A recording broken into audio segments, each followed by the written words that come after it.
천국과 지옥에 대한 이야기가 참 많이 있습니다. 천국과 지옥을 아무도 가보지 않았지만은 그 예화를 들어보면 정말 그럴 수도 있겠구나 하는 생각을 가질 수 있는 그런 예화가 참 많이 있습니다. 지옥에 가보면 사람들이 여기저기 모여 앉아서 가슴을 치며 이야기를 하고, 천국에 가면 사람들이 여기저기 모여서 손뼉을 치며 이야기를 나누고 있다고 합니다. 지옥의 사람들이 가슴을 치는 이유는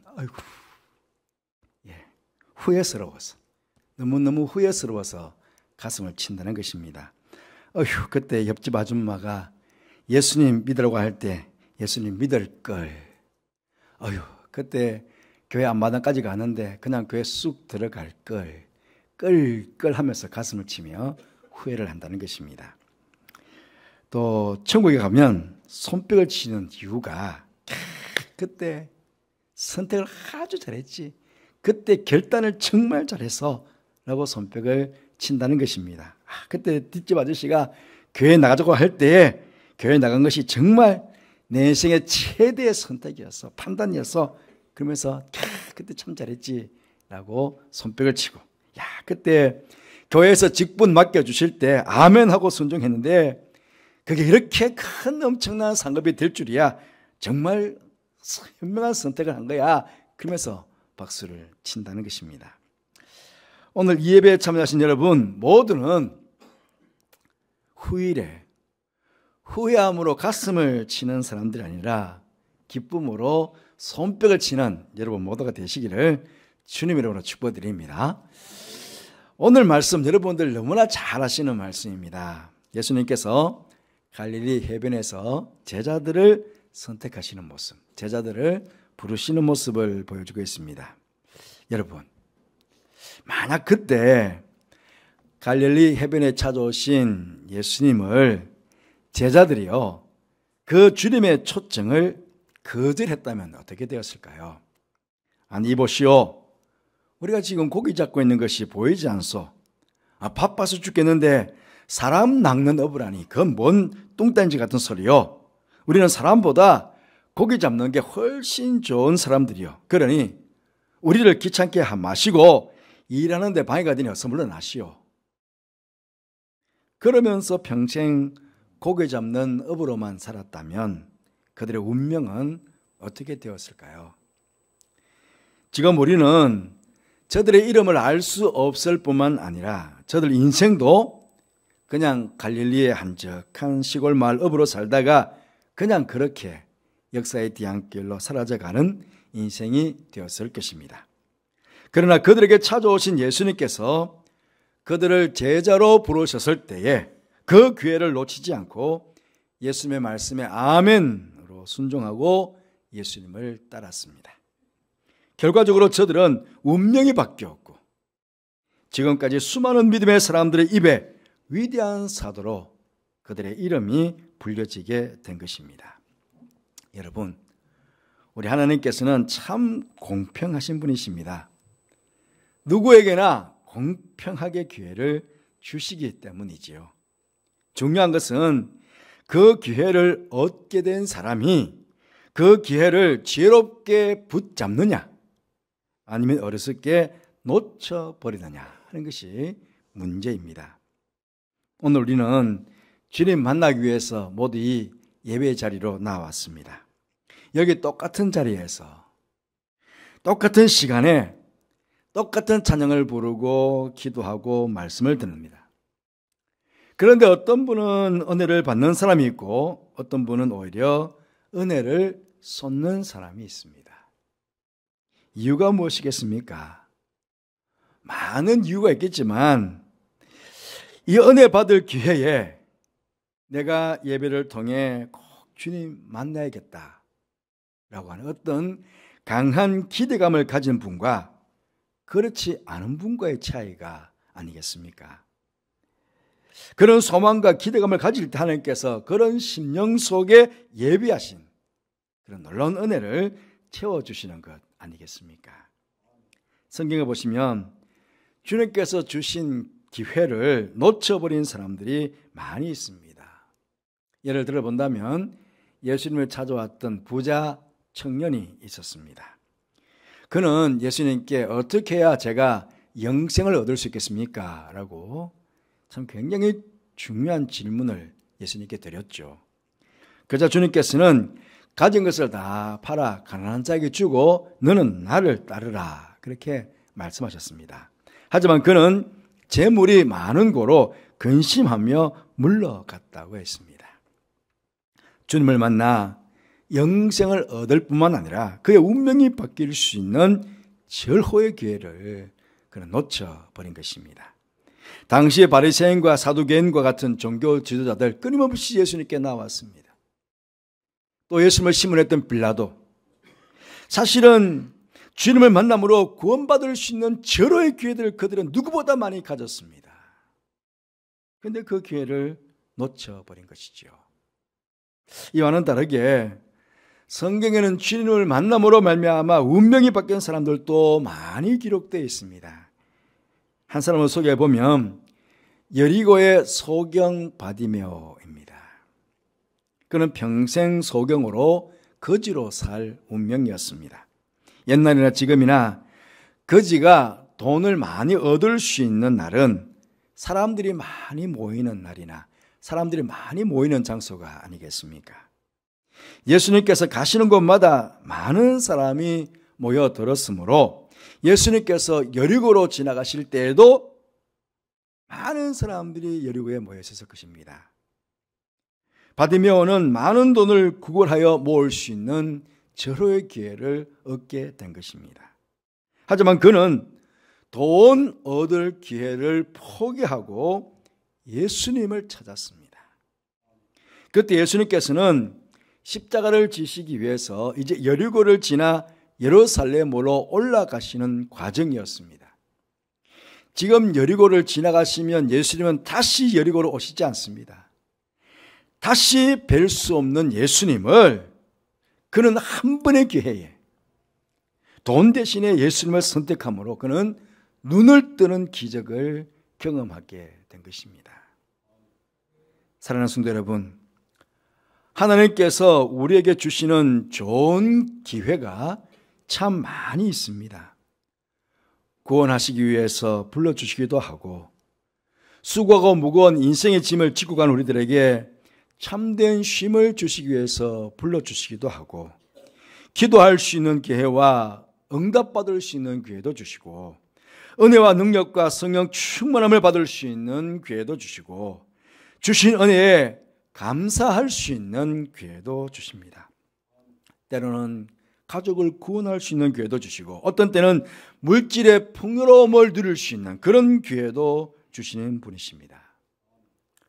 이런 많은 기회 중에서도 우리가 꼭 놓치지 말고 붙잡아야 될 기회가 있는데 그것은 주님께서 우리들에게 주님의 일을 맡길 때 그 기회를 잃지 않고 붙잡는 것입니다. 우리 교회는 오늘 오후 예배 때 임직 예식이 있습니다. 장로가 되는 것, 안수집사가 되는 것, 권사가 되는 것 너무너무 중요하고 소중한 것입니다. 교회에 다니는 성도라면 모두가 사실은 이 직분을 사모해야 합니다. 항종 직분자가 된다는 것은 주님의 몸된 교회와 성도들을 평생을 통해 섬길 수 있는 그런 직분이기 때문입니다. 그렇게 이런 직분이 주어질 때 우리는 주님과 주님의 교회와 주님의 백성들을 섬길 수 있는 기회로 알아서 아멘으로 순종해야 합니다. 여러분, 그런데요, 이런 항종직뿐만이 아닙니다. 서리집사가 되고 교사와 차양대원이 되고 구역장 권찰이 되고 이제 다음 주일이면 각 기관 총회가 있을 것인데요, 각 기관 임원이 되는 것, 이 모든 것들이 너무 소중하고 중요한 것입니다. 여러분, 이런 모든 직분들은 하나님 앞에서 참으로 거룩한 직분인 것입니다. 우리가 어느 하나 결코 소홀히 여기거나 게을리해서는 안 될 직분들입니다. 내가 가장 사랑하는 주님, 가장 사랑하는 그 주님의 그 몸된 교회, 가장 사랑하는 주님의 그 몸된 교회 성도들을 위해서 하는 일인데 얼마나 큰 축복이고 은혜입니까? 그런데 여러분, 우리가 교회 직분 받아서 섬기면 언제나 영광만 있는 것은 아닙니다. 여러분 잘 아시지 않습니까? 어찌 보면 교회에서 직분을 받아서 섬기다 보면 마음이 상할 때가 한두 번이 아닙니다. 당장에 직분을 때려치우고 싶은 그런 마음이, 그렇게 마음이 상할 때도 있습니다. 그렇게 여러분, 교회의 직분을 받는다는 것은, 교회에서 일을 한다는 것은 영광스러운 자리임과 동시에 교회에서 가장 욕을 많이 먹는 자리라고 여러분 생각하시길 바랍니다. 욕을 많이 먹는 만큼 뭐가 클까요? 상급이 큰 것입니다. 잘못한 것도 없는데 오해를 받고 비난을 받을 수도 있습니다. 오히려 잘한 일임에도 불구하고 욕을 먹고 비난을 받는 경우도 있습니다. 그렇잖아요. 예수님의 발에 향유를 부어드렸던 마리아는 옆에 있는 사람들이 그 마리아를 비난했습니다. 이유는요, 가난한 자들을 도와주는 게 훨씬 좋았을 것이라는 겁니다. 여러분, 우리가 주님을 위해서 봉사하는 일에도 이렇듯 명분을 내세워 가지고 반대하고 비난하는 그런 경우도 있습니다. 주님을 위해서 열심히 일하는데 아주 그럴듯한 명분을 내세워 가지고 그 일을 비난하고 그 일을 방해하는 그런 경우도 있다는 거예요. 사람 낚는 어부가 되겠다고 따라 나선 베드로의 앞길에 분명 영광만 있었던 것은 아닙니다. 때로는 채찍에 맞기도 하였고 옥에 갇히기도 하고 급기야 목숨을 잃는 순교를 당하지도 않았습니까? 또 오늘 말씀에 보듯이 우리가 주님의 일을 위해서 부름을 받을 때에 내려놓아야 될 것, 버려야 할 것이 있다는 것을 우리는 보게 됩니다. 어쩌면 그 내려놓고 버려야 하는 것이 내가 생각할 때 내 인생에서 가장 소중하다고 생각될 수도 있는 것을 우리는 포기하고 버려야 하는 것입니다. 오늘 베드로와 안드레는 그물을 버렸다고 합니다. 야고보와 요한은 더 큰 배와 아버지를 버렸다고 합니다. 그들은 평생 어부를 천직인 줄 알고 살아왔습니다. 그런데 가장 중요한 그물을 버리고 배를 버리고 심지어는 아버지를 버리고 예수님을 따랐다고 합니다. 특히 베드로는 결혼한 사람이었습니다. 가정의 생계를 책임져야 될 가장이었습니다. 그런데 생계를 꾸리고 나갈 도구인 그물을 버렸다는 것입니다. 도무지 인간적인 상식으로는 납득이 되지 않는 그런 일입니다. 하지만 여러분, 이 말씀은 지금 당장 주님의 일을 위해서 여러분의 생업을 포기하고 교회의 직분을 받으라 하는 그런 뜻은 아닙니다. 주님의 일을 하기 위해서는 우선순위를 둬야 되는데 그 우선순위에서 무엇이 먼저인가를 헤아려보고 주님의 일에 방해가 된다면 우리는 그것을 과감하게 포기하고 끊어내야 된다 하는 그런 말씀입니다. 만약 주님의 일에 방해가 된다면 세상의 친구들과 맺어놓은 여러 가지 모임도 끊을 필요가 있습니다. 그 모임들에 일일이 참석을 하다 보면 결국 주님의 일을 못하게 되는 경우가 있습니다. 이런 세상적인 모임에 분주해서 주님의 일을 못하겠다면 그분은 정말 인생에 있어서 가장 중요한 기회를 놓치게 되는 것입니다. 여러분, 우리 주님께서는 참 사랑이 많으시고 인자하셔서 오래오래 참으시는 분이시면 틀림이 없습니다. 하지만 그렇다고 우리를 그냥 마냥 기다려주시는 분은 아니십니다.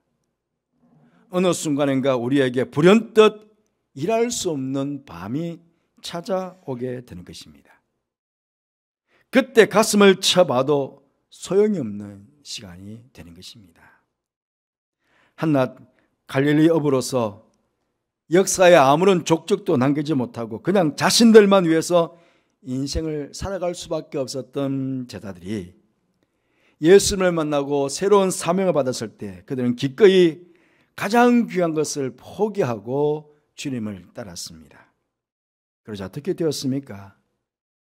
세상에 감당치 못할 믿음의 사람들이 되었고 새롭게 시작되는 초대교회의 기둥들이 되어서 성령님과 함께 초대교회의 부흥을 주도해 나갔던 사람들입니다. 사랑하는 성도 여러분, 오늘도 우리 하나님께서는 우리들을 위해서 수많은 기회를 주시고 계십니다. 예수님을 영접할 수 있는 기회도 주시고 회개할 수 있는 기회도 주시며 은혜 받을 수 있는 기회도 주시고 감사할 수 있는 기회도 주시며 주님과 주님 몸된 교회를 위해서 일꾼으로 충성할 수 있는 기회도 허락해 주십니다. 이런 기회들 뿐만 아니라 언제 어디서 무엇을 하든지 주님을 위한 일들이라면 주님 앞에서는 언제나 아멘 아멘 순종하시는 여러분 모두가 되시기를 간절히 바라겠습니다. 그래서 여러분의 생애 동안에 주님을 기쁘시게 하고 주님으로부터 오는 복을 누리면서 이 땅을 살아가는 그런 복된 성도들이 되시기를 간절히 바라겠습니다. 다시 한번 말씀드리지만 여러분의 생애 동안 후회하며 가슴을 치는 일보다 박수를 치며 기뻐할 수 있는 일이 훨씬 많아지시기를 주님의 이름으로 축복드립니다. 우리 함께 결단하며 기도하고 찬양하겠습니다.